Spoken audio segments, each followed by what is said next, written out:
शाम प्राची टीवी पर सीरियल देख रही होती है, तभी उसकी सास वहां आती है।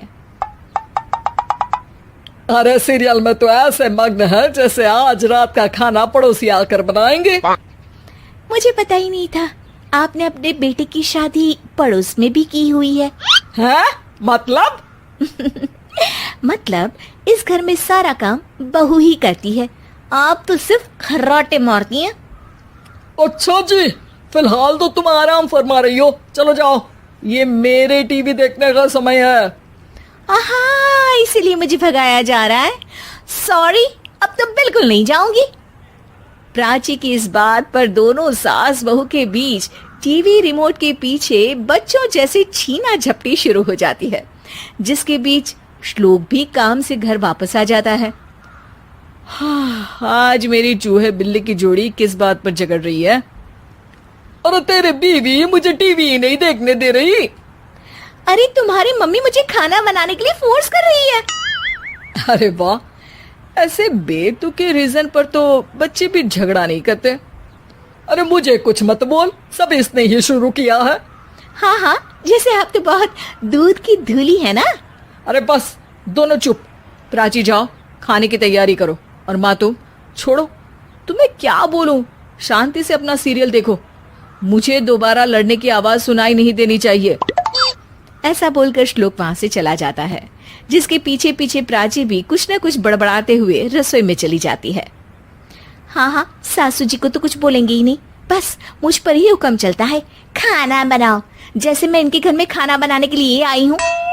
इसी तरह शाम बीतती है और रात को श्लोक और प्राची की सास खाना खाकर सोने चले जाते हैं, लेकिन प्राची गुस्से में कुछ खाए बिना काम में ही लगी रहती है। इस घर में किसी को घंटा फिक्र नहीं पड़ता, मैं खाऊं या भूखी रहूं।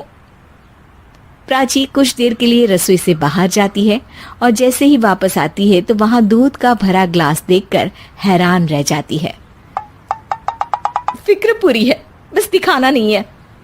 प्राची दूध पीकर सोने चली जाती है और अगली सुबह एक बार फिर सास बहू का कार्टून नेटवर्क स्टार्ट हो जाता है। ये तुमने ही किया है। अरे अजीब जबरदस्ती है, मैं बोल रही हूँ मैंने कुछ नहीं किया। दोनों ने मिलकर पूरे घर को पागल खाना बनाया हुआ है। यहाँ कोई नॉर्मल इंसान तो रह ही नहीं सकता, इसीलिए अब पड़ोसी क्या रिश्तेदार भी घर आने से कतराते हैं। और सुन बेटे, तू भी चंगा, तेरी माँ भी चंगी, तेरी बीवी भी चंगी, रिश्तेदार। हाँ जी, आपको नहीं पता क्या, गंगाधर ही शक्तिमान है, रिश्तेदार ही। हाँ हाँ, बस समझ गया। कभी जानवरों जैसे लड़ेंगी तो कभी जुगलबंदी करेंगी। भाई मैं आप दोनों के बीच में नहीं फंसना चाहता। सास बहू की इस मनमौजी जोड़ी से परेशान होकर श्लोक अपना सिर खुजलाता वहां से चला जाता है। चलो अब मैं भी कीर्तन में जा रही हूँ। इस पर जैसे ही सास कमरे में अपना पर्स लेने जाती है तो वहां नाश्ते की प्लेट रखी देख मुस्कुराने लगती है और नाश्ता करके घर से बाहर निकलते हुए कुछ पैसे टेबल पर रख जाती है, जिसके कुछ देर बाद सिलेंडर वाला घर आता है। ओ मुरी मैया, मैं सिलेंडर के बारे में तो बिल्कुल भूल ही गई थी। घर खर्च के सारे पैसे भी मम्मी के पास है और श्लोक से बोला तो उल्टा 4 बात सुनाएंगे। प्राची ये सोच ही रही होती है कि अचानक उसका चेहरा चमक उठता है और वो घर में आकर इधर उधर देखने लगती है। तभी उसकी नजर टेबल पर रखे पैसों पर पड़ती है, जिन्हें वो सिलेंडर वाले को दे देती है। ये सब श्लोक देख लेता है। अच्छा बेटे, इतना बड़ा घोटाला, सबके सामने मैं तेरी दुश्मन और पीठ पीछे तेरी मेरी यारी। इस पर श्लोक एक प्लान बनाता है और शाम को सब एक साथ बैठे होने पर बोलने लगता है। माँ, तुम दोनों की बहुत लड़ाई होती है, इसलिए मैं सोच रहा हूँ कि प्राची को उसके घर छोड़ाऊं, इससे वो भी खुश रहेगी और तुम भी। अचानक श्लोक की ये बात सुनकर सास बहू शौक से उसकी तरफ देखती हैं। अरे ऐसे कैसे घर छोड़ाओगे, मुझे कहीं नहीं जाना। अरे तुमने बोला नहीं पर मैंने सुन लिया, तुम्हें मम्मी के साथ रहना अच्छा नहीं लगता, मुझे पता है। अरे वो अरे, जब बहू खुद कुछ काम बोले तो वो तुझे सुनता नहीं, और अब जो इसने बोला ही नहीं वो तू समझ गया। जब उसे नहीं जाना तो फिर जबरदस्ती क्यों कर रहा है? अच्छा, फिर आपको मौसी के घर छोड़ाता हूँ, बस अब आप दोनों एक घर में एक छत के नीचे नहीं रह सकती। मैं इस टॉम एंड जेरी की जोड़ी को और नहीं झेल सकता। है? ऐसे कैसे नहीं रह सकते? तुम्हें इतनी दिक्कत है तो तुम्हारा बोरिया बिस्तर पैक कर देती हूँ, लेकिन मम्मी जी कहीं नहीं जाएंगी। बिल्कुल यही सुनना था मुझे।